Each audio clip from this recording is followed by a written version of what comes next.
Confluent avec Catherine Égaud et Mathieu Lavigne.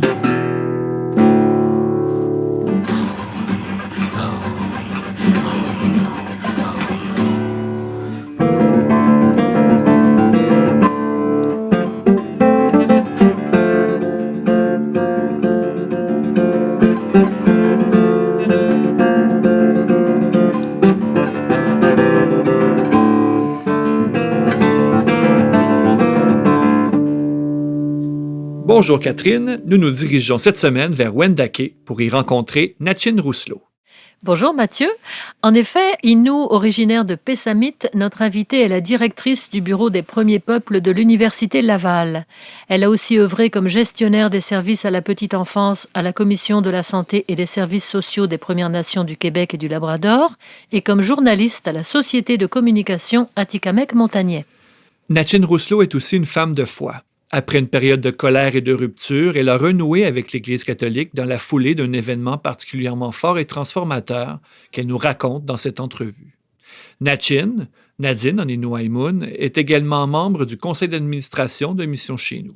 Au micro de Mathieu Lavigne, Nachin Rousselot évoque le quotidien des membres des premiers peuples sur le campus de l'Université Laval et nous parle de sa foi, de son rapport à la prière et de sa relation avec sa mère, survivante des pensionnats.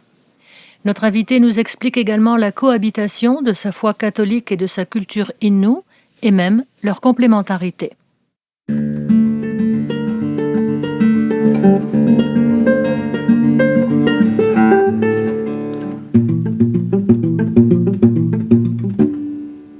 Nachin Rousselot, quoi? Hey, quoi? Tanish Panin? Je suis en train Moi aussi, ça va bien. Nachin, merci beaucoup, Tchenish Kametin, de nous recevoir chez toi, ici, à Wendake. Donc, merci. Vraiment, c'est un plaisir. C'est beau chez toi. C'est chaleureux. On est bien chez toi. Ben, merci. Je comme donne. Je n'ai gagné les toquines au déni. Je vois de mon taille ni un matin de na côté de au déni la nita. Merci. Et Nachin, tu restes à Wendake, mais tu es une Innu de Pessamit. Oui. Et tu as grandi avec tes grands-parents. Oui. Est-ce que tu dirais que tu as vécu une enfance entre deux mondes? Oui et non. Tu sais, au début, premièrement, je dis bonjour à tous les auditeurs qui nous écoutent à Mission Chez Nous. C'est un privilège pour moi puis un honneur de vous partager un peu mon expérience en lien avec ma vie antérieure, avant et aujourd'hui, et ce qui s'en vient dans le futur aussi. Pour répondre à ta question par rapport à la vie que je vivais avant dans ma communauté, ce que je vivais dans deux mondes, oui et non. Oui, dans le sens que moi, je suis venue au monde avec la modernité. Je suis venue au monde dans une maison. Moi, je n'ai pas été élevée à 100% en forêt.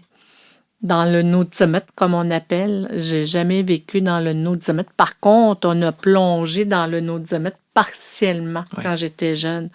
Fait que moi, j'ai été élevée avec une maison, comme je te dis, il y avait déjà... C'est comme un village, là. Pessamit était déjà construit. Il y avait des maisons très modernes qui étaient là. Mais par contre, à chaque année, durant l'été, mes grands-parents m'amenaient proche de la rivière à Pessamit pour que je puisse y grandir avec d'autres enfants et d'autres familles. Fait que ça, j'ai connu ça. Fait que moi, je finissais l'année scolaire en juin, puis je montrais mon bulletin scolaire à mes grands-parents.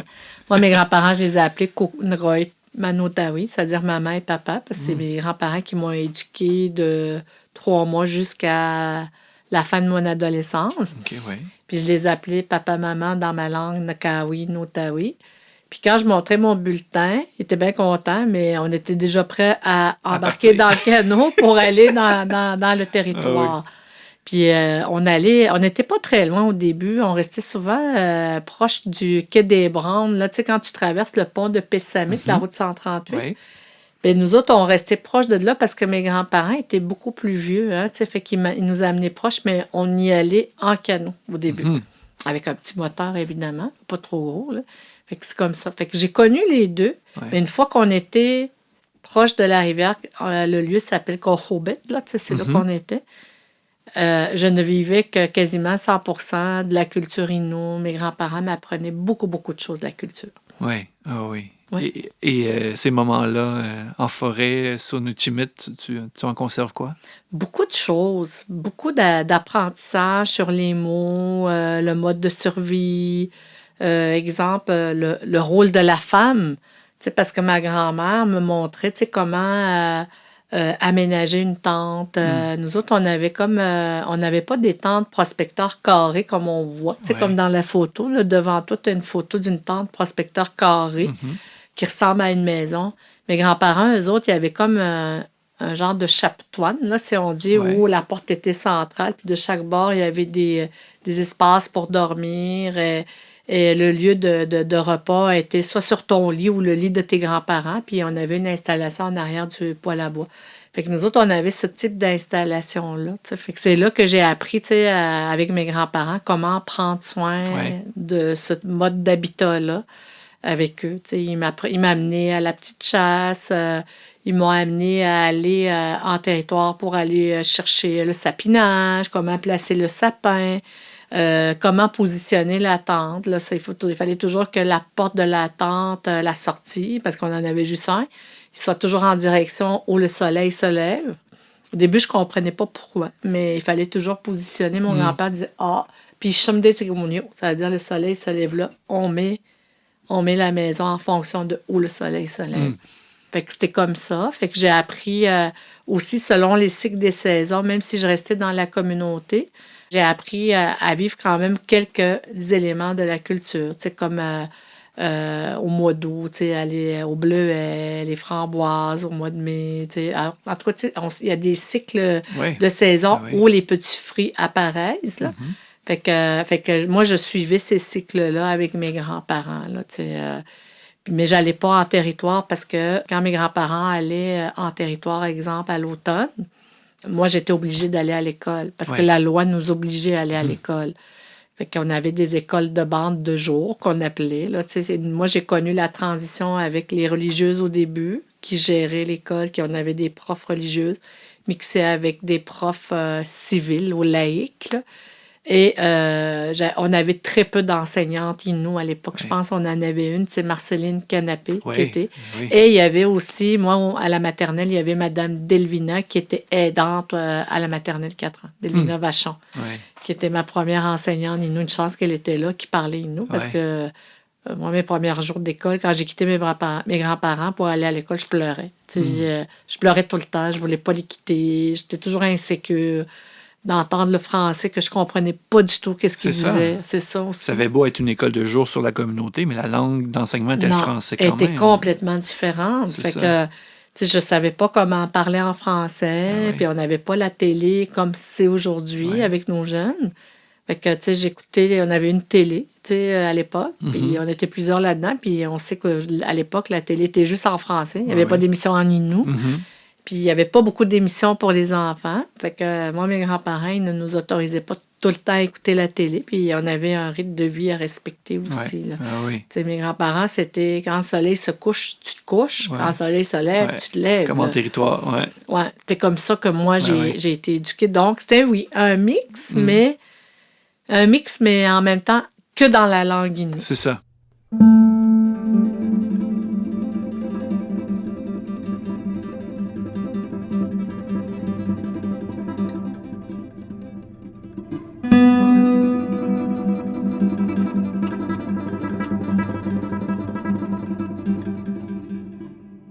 Nachin, tu demeures aujourd'hui à Wendake, tu travailles aujourd'hui à l'Université Laval et tu y es directrice du Bureau des Premiers Peuples. Est-ce que tu peux nous présenter ce bureau dont la création est d'ailleurs assez récente? Ah oui, vraiment. Elle date de février 2022. Puis on en a fait l'annonce officiellement en juin, lors de la journée des Premiers Peuples, là, la journée des peuples autochtones qui est le 21 juin, qui est aussi le solstice d'été. Où les journées sont les plus longues. Fait que nous, on a fêté à chaque année, depuis les 3 dernières années, depuis que j'y suis, pas juste avec moi, avec mes collègues de travail, on célèbre la journée des Premiers Peuples au sein de U-Laval afin de sensibiliser la communauté universitaire à la réalité et surtout que les premiers peuples célèbrent cette journée-là pour des raisons particulières X. Célébrer les nations, nos us, nos coutumes, nos danses, nos traditions. C'est important. Fait qu'on le fait là fait que c'est des choses qu'on fait. Là, oui. Et le Bureau des premiers peuples, donc c'est ça, il y a un travail de sensibilisation qui est sur le campus. Et aussi, il y a plusieurs ressources qui sont offertes aux étudiants autochtones de l'Université Laval. Oui. Il y a le Cercle des premiers peuples, notamment. Oui. Est-ce que tu peux nous présenter le cercle, justement, et les services offerts? Oui. Et peut-être avant de présenter le cercle, là, le Bureau des premiers peuples, comme je t'ai dit, il a été créé seulement en février 2024, cette année. Puis on a été capable de mettre en place une structure plus administrative, plus cohérente, avec un mandat et des missions, là, qu'on est en train de peaufiner, mais qui est rattaché avec le plan d'action avec les premiers peuples. Mais déjà, dans le plan d'action avec les premiers peuples de l'Université Laval, il y avait quand même plusieurs volets. Il y a 7 volets qui étaient identifiés là-dedans, entre autres d'avoir un soutien auprès des étudiants, d'où la priorité était de mettre en place une structure ou un espace, un lieu qui s'appelle le Cercle des premiers peuples. Fait que c'est important de faire la distinction entre le Bureau des premiers peuples administratif, qui, elle est là plus pour assurer une veille, une surveillance de l'application, de la mise en œuvre du plan d'action avec les premiers peuples. Et le Cercle des premiers peuples, c'est vraiment un lieu d'accueil, d'accompagnement des étudiants des premiers peuples qui viennent là chercher du soutien, de l'accompagnement, que ce soit dans leur réussite, leur parcours, ou ne serait-ce que de vivre leur culture, leur langue ou leur identité, et aussi de faire des ponts entre le lieu d'enseignement qui est l'Université Laval et les communautés autochtones, et aussi les partenaires de la région, partenaires autochtones de la région de Québec. Parce que les étudiants viennent ici. Des fois, ils partent de loin. Là, ils partent du fin fond de Pakwashipi ou du fin fond d'Obidjouane, puis ils viennent étudier ici. Et ils doivent trouver un lieu de sécurisation culturelle. C'est vraiment un gros déracinement. Et des fois, il y en a qui parlent une langue, comme il y en a d'autres qui viennent de Wendake, mais c'est des jeunes qui n'ont jamais habité à Wendake, qui étudient à ULaval. Pour des raisons qu'on connaît. Les femmes qui mariaient une non-Première Nation devaient quitter la communauté. Pas juste cette communauté-là, l'ensemble des communautés des réserves indiennes, comme on nomme. Là. Jusqu'en 85. Oui, c'est ça. Puis ça l'a amené que nos jeunes, des fois, ils ont été obligés d'être éduqués en dehors aux alentours de la communauté, n'ont jamais vécu le mode de vie communautaire, le sentiment d'appartenance à ta nation. Ils ne l'ont pas vécu. Fait qu'on essaye de leur faire vivre ça à l'Université Laval pour avoir un lieu de sécurisation où, oui, je suis Première Nation, mais je n'ai jamais vécu, je n'ai pas de lien, je ne connais personne dans ma communauté, pas seulement à Wendake, là, dans plusieurs communautés pour ces catégories de jeunes-là. Fait que nous, on essaye de les rallier via le bureau, pas le bureau, mais le Cercle des premiers peuples, afin qu'ils se créent une genre de communauté autour de la culture. Voilà. Créer des liens entre les étudiants autochtones. Et il y a plusieurs projets aussi qui ont cours au bureau des premiers peuples. Entre autres, j'ai vu qu'il allait y avoir un milieu de vie adapté pour les étudiants et étudiantes autochtones. Je vais faire peut-être une mini-correction par rapport à la thématique du milieu de vie adapté. Là, parce qu'on parle vraiment d'un milieu de vie qui n'est pas l'idée à 100% par l'Université Laval. Ce milieu de vie-là a été l'idée pour et avec les Premières Nations, qui est la CIRCAC, la Société Immobilisation du regroupement des centres d'amitié autochtones de Québec. C'est son projet à lui. Lui est allé en appel de projet, puis il a dit, y a-t-il des universités qui seraient intéressées à accueillir un milieu de vie? ULaval a donné sa candidature. Il a été retenu, puis lui, sa contribution à ULaval, c'est d'offrir un terrain pour que les étudiants, qu'importe le lieu d'enseignement, là, c'est pas un milieu de vie exclusif aux étudiants de l'Université Laval.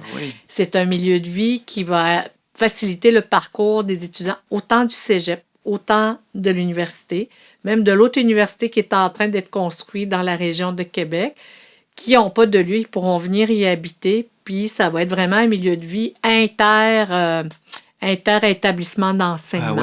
C'est ça. Fait que c'est ça. Mais l'Université Laval offre quand même cet accompagnement-là, offre ce lieu-là. Et aussi, il offre quand même d'autres services comme le milieu de vie va avoir accès à l'Internet, à toutes les infrastructures de l'immobilisation. C'est sa contribution dans le cadre de la réconciliation C'est auprès ça. des premiers peuples. Ah oui. Et ce milieu-là devrait être fonctionnel autour de 2026, Oui, de ce à que peu je voyais? près. Oui. Il va y avoir quand même 94 unités. Puis c'est un comité indépendant externe à ULaval qui va déterminer, les critères d'admissibilité pour avoir un appartement ou parce qu'il va y avoir plusieurs appartements. Il va y avoir un CPE qui va être là. Il va y avoir un centre de santé. Je les appelle un centre de santé, mais un lieu où on va pouvoir aller chercher des soins pour personnaliser selon les us et coutumes des Premières Nations et surtout connaître notre histoire de pensionnat indien intergénérationnel. Tu vois, dans le cadre des cercles du premier peuple, nous autres, on a aidé la renaissance, je dois dire, ou la réactualisation de l'association étudiante des premiers peuples qui était en train d'être en déclin. Et là, ils se sont constitués, ils ont fait un AGA, il y a eu un nouveau comité qui s'est constitué. Puis à l'intérieur de ces membres-là, il y a des jeunes qui disaient bien, on aimerait beaucoup qu'à l'Université Laval, on sensibilise le service aux étudiants / le soutien psychologique. Parce que quand on cogne à la porte de ces ressources-là, bien, ils ne connaissent pas nos réalités ou les traumatismes intergénérationnels qu'on vit. Tu comprends-tu? Puis, dans le milieu de vie, bien, on va déjà prévoir l'accueil de ce type de service-là pour nos étudiants, mais pas exclusivement de Laval, pour l'ensemble des étudiants qui transigent autour de la ville de Québec. Ah oui. Ça va être ce type de service-là. Puis c'est un besoin. Ben oui. C'est nos étudiants oui. qui nous le demandent, Ben qui oui. disent moi, je veux parler de ça, puis quand je suis là, le monde ne connaisse pas, fait qu'il faut que je fasse le cours sans one-on-one. C'est qui une première... Et voilà. Alors que là, la personne qui va travailler dans ce lieu-là, je parle toujours du milieu de vie, bien, il va être déjà sensibilisé, connu, et peut-être ça va être des gens des Premières Nations. On espère beaucoup avoir des ressources membres des Premières Nations qui vont travailler dans le soutien au service aux étudiants au milieu de vie. Ah oui. Mais là, on va se dépêcher pour les former, pour qu'ils puissent venir travailler. Ça. On est un lieu d'enseignement, là, c'est ça. Ben oui, magnifique projet. Puis sur le plan académique aussi, il y a plein de belles choses qui se trament à l'Université Laval. Oui. Je pense entre autres au programme d'archéologie autochtone.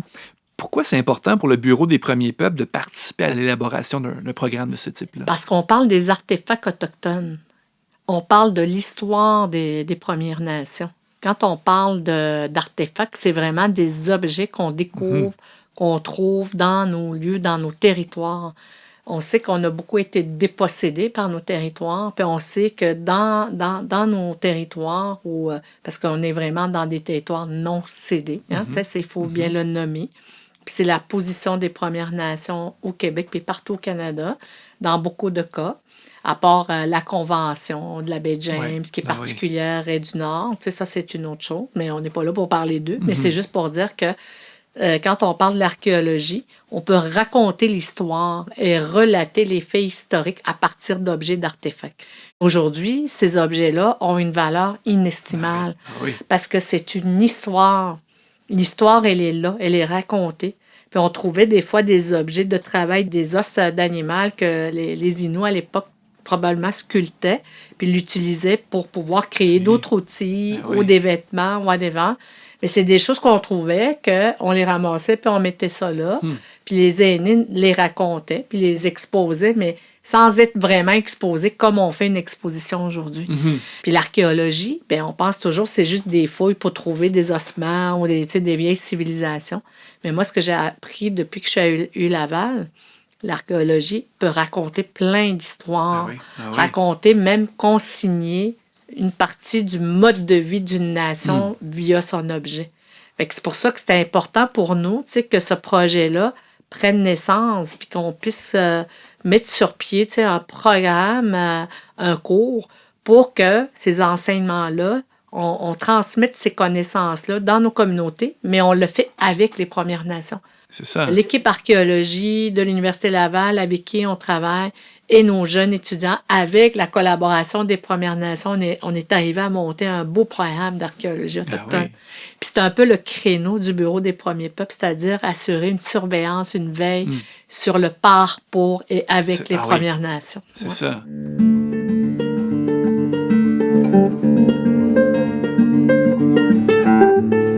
Confluent, avec Catherine Égaud et Mathieu Lavigne. Natchin, donc on a parlé du volet professionnel de ton travail et du bureau des premiers peuples de l'Université Laval, dont tu es la directrice. Et maintenant, on va parler de ta spiritualité. Donc, du fait que tu es une femme de foi, une croyante éloquente, affirmée. Je trouve toujours que tu as une façon vraiment stimulante de parler de ta foi. Tu la communiques magnifiquement bien. Cette foi-là, elle a oscillé dans le temps. Je ne sais pas si je le dis comme il faut. Des fois, j'ai l'impression que ta foi a oscillé entre rupture et retour, entre colère et amour. Comment tu vois ça? Comment tu la présenterais, cette évolution-là ou ce chemin de foi-là? Bien, c'est sûr que, tu sais, aujourd'hui, oui, j'affirme beaucoup que ma foi, elle est très grande, puis j'en suis fière, puis je m'en cache pas non plus. Mm-hmm. Mais il y a un temps où je m'en cachais, à cause de l'histoire des pensionnats indiens, à cause de tous les sévices que les premiers peuples ont vécu avec l'histoire religieuse catholique d'une époque X à ce moment-là. Puis on ne connaissait pas l'histoire vraiment, je pense. Puis on n'a pas été éduqués, on a vu les impacts, puis c'était quelque chose qui était très tabou. Puis moi, je l'ai découvert par la suite. Quand j'étais jeune, moi, je suis venue au monde des Inuits. On a été longtemps, puis à l'époque, on nous appelait les montagnais. Mm-hmm. On a longtemps été reconnus comme étant des personnes très pieuses, beaucoup. Oui. Pas juste les Inuits. Il y avait beaucoup de cultures dans nos communautés où on était très pieux. Et on était quasiment des modèles de fervents priants aussi. Puis ça, c'est quelque chose qui a été très reconnu à ce moment-là. Fait que moi, je suis née à cette époque-là où la prière, dire son chapelet en Innu et tout ça a été quelque chose qui faisait partie de ma vie quotidienne. Quand j'allais en territoire avec mes grands-parents, même si c'était pas très loin de ma communauté, j'étais quand même en milieu naturel. Oui. Moi, mes grands-parents, que j'appelais affectueusement Nagawi, Nodawi, mon papa et maman, là, ils ont toujours fait leur chapelet. Tout le temps. C'est comme ça que j'ai appris à faire le chapelet en Innu avec mes grands-parents. Fait que moi, j'ai été élevée dans ce milieu-là. Puis j'ai été élevée aussi à aller régulièrement à l'église. Puis j'ai été élevée aussi avec des religieuses qui nous enseignaient dans nos écoles. Donc, la prière, la religion était très présente dans ma jeunesse à moi. J'étais dans cette période-là, quand je suis venue au monde. Mais à un moment donné, je me suis impliquée plus. J'étais tannée de prier, mettons. Là, si on va le dire vraiment comme ça. Fait que ma grand-mère m'a inscrit à des cours d'orgue. Je faisais des cours d'orgue, puis une religieuse qui cherchait des jeunes de la communauté à suivre des cours gratuitement par les religieuses, parce qu'on avait une maison de religieuses dans la communauté. Puis je pense que mes grands-parents, ils ont toujours eu peur aussi que des gens de d'autres cultures viennent chez nous, puis nous prennent. Puis ça, c'est quelque chose à nous protéger. On avait une surprotection, mais je n'ai jamais compris pourquoi à ce moment-là. Fait qu'elle, de savoir qu'on était avec des religieuses, elle disait au moins tu vas être en sécurité là que de faire n'importe quoi dans la communauté. Fait que c'était comme ça. Et il y avait cette option-là qui nous a été offerte. Mes grands-parents ont dit oui. Fait que je me suis ramassée à apprendre à jouer de l'orgue. Mais je me suis pas échappée de pas aller à l'église, là, parce que pendant à peu près 15 ans de ma vie et plus, j'ai joué de l'orgue. Pour ceux qui ne le savent pas, j'ai déjà été une joueuse d'orgue. Puis j'ai joué à l'âge de peut-être à peu près 11 ans, jusqu'à mes 25-26 ans. Puis quand j'y allais, je n'avais pas besoin de prier parce qu'il fallait que je pratique mes partitions, tu sais, fait que je décevais pas mes grands-parents. Puis en même temps, je n'étais pas obligée de prier. Une voie de compromis un peu. Et voilà, c'était ça à ce moment-là. Donc, jusqu'à ce qu'on annonce l'histoire des pensionnats indiens. C'est ça. Et là commence une autre période de ta vie sur le plan spirituel, entre autres de recherche en quelque sorte. Et voilà, là j'ai fait une quête, là je comprenais pas. Puis surtout quand j'ai appris que ma mère avait été au pensionnat indien. Puis que, tu sais, moi, j'ai connu ma mère souvent en crise, puis, tu sais, mal-être, mal de vivre, puis... mais elle l'exprimait pas tout le temps. Là, elle l'exprimait dans des périodes plus sombres de sa vie, mettons, là. Je comprenais pas. Puis j'avais jamais compris comment ça que, tu sais, elle avait de la difficulté à nous donner... elle nous aime, là, tu sais, ça, c'est inévitable. Elle nous l'a toujours dit qu'elle nous aimait beaucoup, beaucoup. Mais d'en faire la démonstration concrète, c'était elle aussi très oscillant. Là, un peu comme moi aussi au début, quand j'ai eu mon enfant, j'ai eu de la misère à démontrer de l'amour à mes enfants parce que je ne savais pas c'était quoi c'était quoi, tu sais, des fois ça passait, des fois ça passait pas. C'était vraiment aussi. Hein. Fait que quand ma mère, j'ai appris ça, qu'elle était au pensionnat indien, ça m'avait vraiment blessée. Puis j'étais vraiment en colère contre l'Église. Fait que j'ai tout lâché. Là, j'ai dit, tu sais, moi, là, la croix, l'histoire, l'Évangile, la Bible, tous les chants, de la foutaise. Moi, je mets ça à la poubelle, puis je veux rien savoir de ça. C'était ma position ferme et dure. Puis en plus, c'était à l'époque aussi où il y avait beaucoup de militantistes. Tu sais, il y avait l'histoire de Oka, tu sais, il y avait beaucoup de choses qui se passaient, qui se tramaient. Puis je comprenais pas non plus, tu sais, avant que je sache que ma mère était là, moi, j'entendais qu'il y avait eu des sévices, il y avait eu des abus qui se faisaient chez les pensionnats, mais dans ma communauté, personne en parlait. Ouais. C'était comme, on ferme ça, puis personne, puis je pensais que c'était juste dans d'autres communautés. Ouais. On entendait plus parler des communautés qui étaient très isolées, alors que nous, on était comme dans une catégorie de semi-isolés. Fait Ouais. que je me disais, peut-être qu'on n'en fait pas partie, on a peut-être été épargnés. Il y avait un tabou. Ben oui, Ben oui. mais tu sais, on n'en parlait pas. Souffrance aussi. Oui, fait que moi, mais on savait qu'il y avait un mal-être, Ouais. je le sentais, ça, j'étais là, je vivais, puis mais personne ne nommait, n'était capable de nommer ou de mettre le doigt là-dessus. Mais on le savait pas. Mais, tu sais, moi, dans ma croyance de jeune fille, je me disais, ça doit être seulement ceux qui sont loin, Ben oui. isolés, Ouais. qui vivent ça. Peut-être nous, on a été privilégiés, puis les autres l'ont moins été, tu sais, mais non, on n'a pas été privilégiés, finalement. Non, on a été dans le même tsunami que tout le monde, sauf qu'on n'en parlait pas. On Ah oui. n'avait pas le droit d'en parler, tu sais. Oui. Et donc, cette recherche-là spirituelle, donc tu vas un peu vers la spiritualité dite traditionnelle, tu recherches un peu d'autres... Pas tout de suite. J'ai pas tout de suite été dans la recherche traditionnelle parce que dans ma communauté, à Pessamit, je la connaissais pas, on la Ouais. vivait pas Ouais, nécessairement. oui. Fait que, mais je voyais, par exemple, qu'il y avait d'autres familles, ou des hommes, des couples, qui, eux, se sont réfugiés dans d'autres religions chrétiennes. Ah oui, oui, oui. Fait qu'ils sont réfugiés. Fait que moi, j'ai commencé comme ça. Puis pendant ma quête de spiritualité autochtone, j'ai beaucoup aussi fait de la croissance personnelle. Tu sais, j'ai lu beaucoup de livres sur la croissance personnelle. Puis dans chacun des livres, il disait, il y a toujours, faut que tu te rattaches à un être supérieur, Ouais. à quelque chose qui est plus grand que toi. Mais c'est qui le plus grand que toi? Fait que tu sais, c'est qui? Puis dans la spiritualité, on nous disait que c'était le monde des esprits. Puis c'était nos ancêtres qui étaient là. Fait qu'il fallait parler à nos ancêtres pour te rattacher à quelque chose. Tu comprends-tu? C'était tout ça. Mais tu sais, le monde, il disait, c'est le monde des ancêtres, puis tout ça. Mais on disait, c'est les ancêtres, c'est les aînés, puis tout ça. C'est pour ça que je me suis fait accompagner par des femmes Atikamekw, des femmes Innu. Les Inuits, c'était à la fin. Mais c'était vraiment Atikamekw, Anishinaabe. Je suis allée dans l'Ouest, à Ojibwe, je l'ai écrit. Je suis allée dans d'autres nations avant d'arriver chez nous. Ah oui. Puis quand je suis arrivée chez nous, j'ai vu qu'il y avait eu une évolution. Là, tu sais, chez les Inuits, il y avait les Médéouines qui étaient là. Il y avait toute la spiritualité autochtone Innu qu'on essaie de définir, tu sais, en prenant un peu de ci et de là. Fait que, tu vois, moi, j'ai fait le parcours. Puis il n'y avait pas 10 000 powers, moi, quand j'étais jeune. Là. Il y avait Kanawagi. Je me rappelle où les Abénakis commençaient. Ah, Odanak, oui. Oui, puis ma job m'a amené à connaître, à travailler avec toutes les nations, ma première job, là, tu sais. Fait que ça m'a permis de me promener beaucoup. Puis j'ai appris aussi de la culture de l'Ouest, qui, eux, n'étaient pas tant impactés par les religions comme nous, les peuples de l'Est. Il y avait vraiment un écart, là, tu sais, vraiment différent. Je pense que, oui, il y a eu les pensionnats indiens. Oui, ils ont vécu des choses, mais je pense que l'écart était beaucoup plus court parce que la porte d'entrée des colonisateurs, c'était l'Est, c'était pas dans l'Ouest. Ah oui.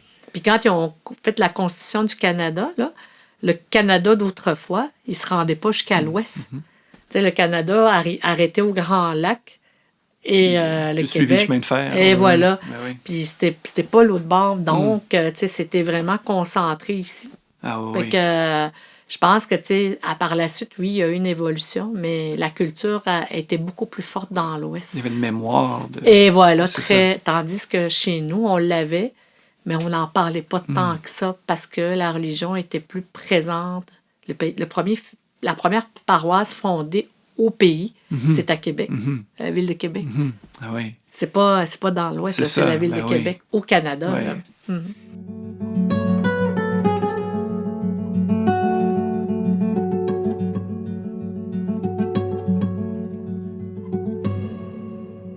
Natchin, ta reconversion, comment elle se déroule? Dans quel contexte? C'était vraiment dans un contexte particulier. C'est à cause de mon plus vieux, mon fils. Il était perdu, je pense, dans sa vie. Où moi, j'avais des craintes, des peurs. Et un jour, j'avais pas de ses nouvelles, tu sais. Puis je m'étais dit, tu sais, mais comment ça que, tu sais, il m'appelle plus?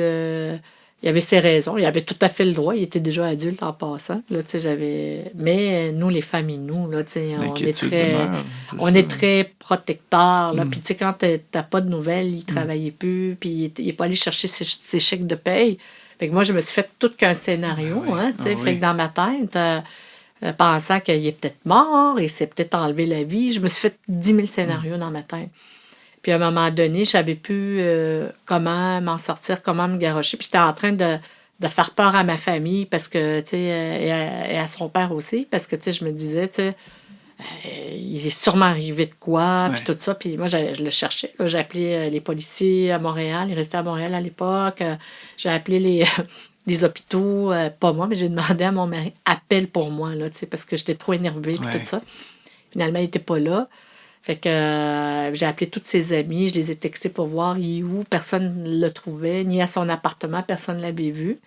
Fait que, tu sais, j'avais vraiment des peurs qui étaient à sa propre vie. Fait que, tu sais, ça, c'était ma vision à moi. Aujourd'hui, lui, il en rit, là, mais à l'époque, je riais pas. Fait que je suis allée dans ma communauté et c'était le premier de l'an. Puis moi, je priais pas, là, tu sais, j'allais plus à l'église, puis je ressentais plus rien. Fait que là, j'ai décidé, tu sais, d'aller à l'église parce que là, j'étais désespérée. Puis quand on est désespéré, on sait plus où s'en remettre. Bien, souvent, on se met à genoux, puis on crie en haut.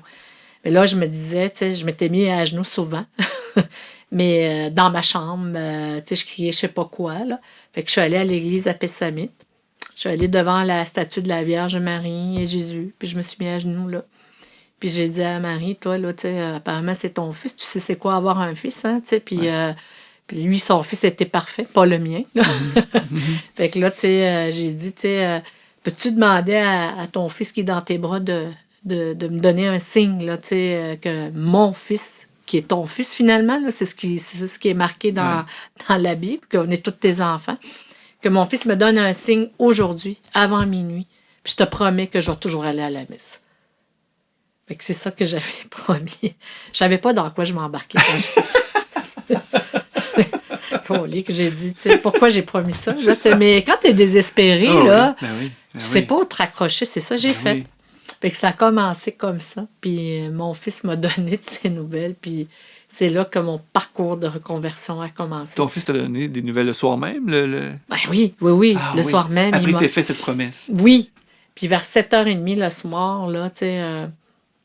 mon fils me texte pour me dire « Salut maman, ça va bien, désolée, je t'ai pas donné de nouvelles, mais tout va bien. » Puis après ça, j'essaie de l'appeler tout de suite parce que je me dis « Attends, il m'a jamais répondu. » Mais j'ai eu mon signe, de quoi il était bel et bien vivant.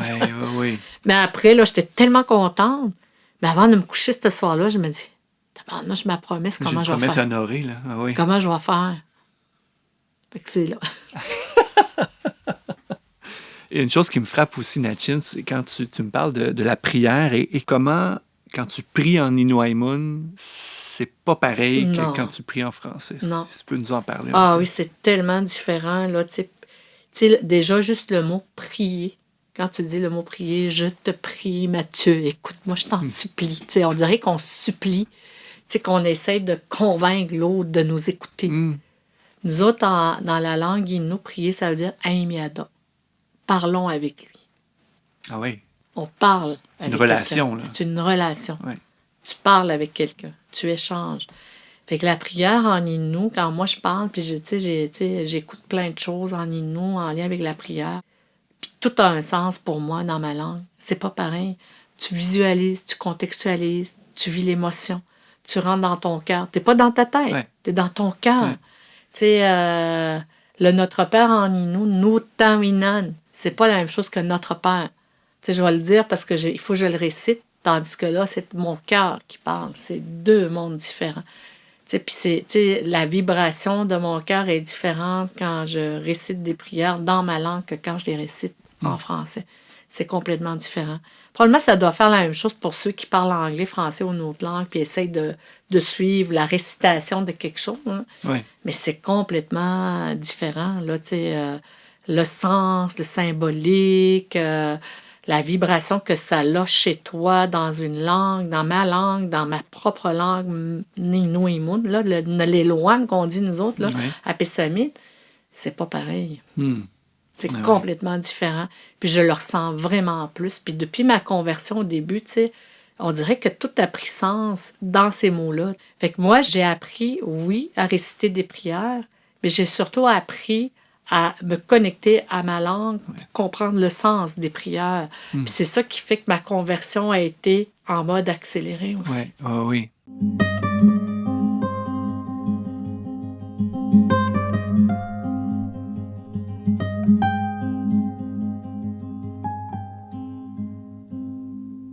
Natchin, en terminant, tu as déjà écrit que la seule chose qui peut nous guérir, c'est l'amour divin.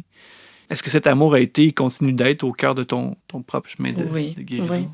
Puis j'ai appris une autre couche aussi, tu sais, parce que je suis allée faire un pèlerinage à Medjugorje avec 2 de mes amis. J'avais aucune idée de à quoi m'attendre. Tu sais, je suis allée là, puis je savais pas, premièrement, il était où, Medjugorje? C'était quoi? Qu'est-ce qui s'y passait là-bas? Mais il y a une chose que je sais aussi, là, tu sais, aujourd'hui, là, tu sais, pour pouvoir recevoir l'amour du Créateur, Tchemdo, comme on dit dans notre langue, mais il faut que tu aies la paix aussi dans ton cœur. Puis il faut prier pour la paix, là, la paix individuelle, parce que des fois, mes blessures prennent le dessus. Fait que je suis pas dans la paix, là. Je suis pas en paix avec moi-même, là. Ouais. Tu sais, je suis dans mes... tu sais, c'est comme un feu, puis il doit rester sûrement des strates que j'ai pas encore réussi à guérir, mais c'est correct. Je m'accueille maintenant, comme ma mère disait, ma propre maman, aime-moi tel que je suis. Ben, je me dis ça à moi-même. Aime-toi tel que tu es. Ouais, tu sais. oui. Accepte-toi comme... Oui, tu as encore des guérisons à travailler, puis c'est correct. Oui. C'est correct. Mais ça aussi, il faut le faire. Fait que c'est un peu comme ça aussi. Mais c'est en ayant la paix d'accepter. Tu sais, il faut que je sois en paix, que je ne peux pas avoir la guérison parfaite. Peut-être que je vais l'avoir avant de mourir, je le souhaite. Mais c'est la paix qui va permettre que je vais mieux m'aimer. Oui. Parce que quand tu es tiraillé en dedans, tu t'aimes pas, puis tu détestes ça de toi, ou tu sens une émotion, tu n'es pas capable de l'accueillir avec amour, ben tu n'es pas en paix, là. Non. Fait que ça aussi, c'est important. Natchin, Tchiniskemetin, vraiment pour ton accueil, pour ce moment-là, c'est très précieux pour moi. Tchiniskemetin. Tu vas redonner Kenny, tu m'as mal dit, Mac, tu m'as acheté le monde, me hat acheté le monde, state, ma hajito. Est-ce qu'on dit Nyat ou Yamé à Pessamit? Ben, Nyat, toi le psyche. Nyat ou les psyches? Oui, parce qu'on va sûrement se revoir. Ah, pour ça, c'est certain. Et gros, tu vas redonner Mathieu. Tchiniskemetin.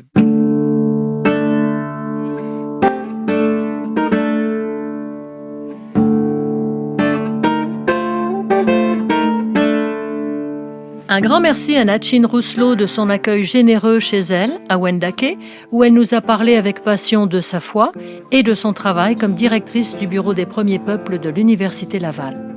L'émission Confluent est portée par Mission Chez Nous, organisme de solidarité chrétienne avec les premiers peuples. Pour en savoir plus, www.missioncheznous.com. À la semaine prochaine, Catherine. À la semaine prochaine, Mathieu.